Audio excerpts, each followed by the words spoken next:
دەربەدەر کرام ڕەزیل کرام درۆزن فێرباز کلااوچی خەشاش میزخۆر چی خراپە بە منیان کرد ڕێگان پێ بدەن بەسە بۆچی کوردستانت جێهێشتۆ عەزم لە پارە و سیاست و ئافرینیە هەر کەسێک لە کوردستان گوتی دکتۆر مەلا عەلی کوردستان دینارێک لێمە بتووە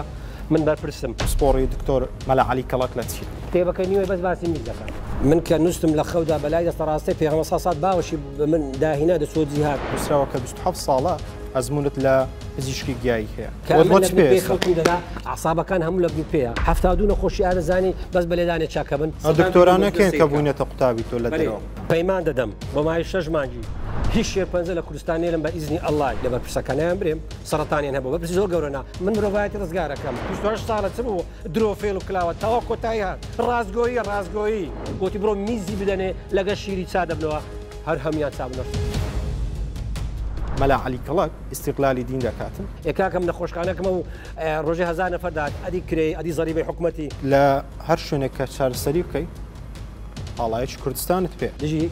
یەهودیەکان ئیسرائیل نیمە ئەمە دۆستی هەموو کەسی ما داوت لە پاپا فرانسیس و داڵای لامای بۆزیەکان کرد کە ببنە موسڵمان ئەمە خۆم بە بابی جیهان دەناسێنم بەس برایەکەم ڕیان پێدا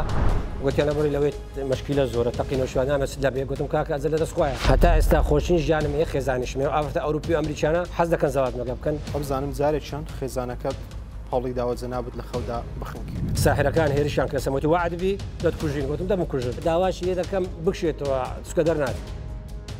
ئەم ڕێز تایبەتی مێلۆی ئەمن بەڕاستی ئەوەی دەڵێم تێکەردەبوونی ئەو پیاوەی زێڕە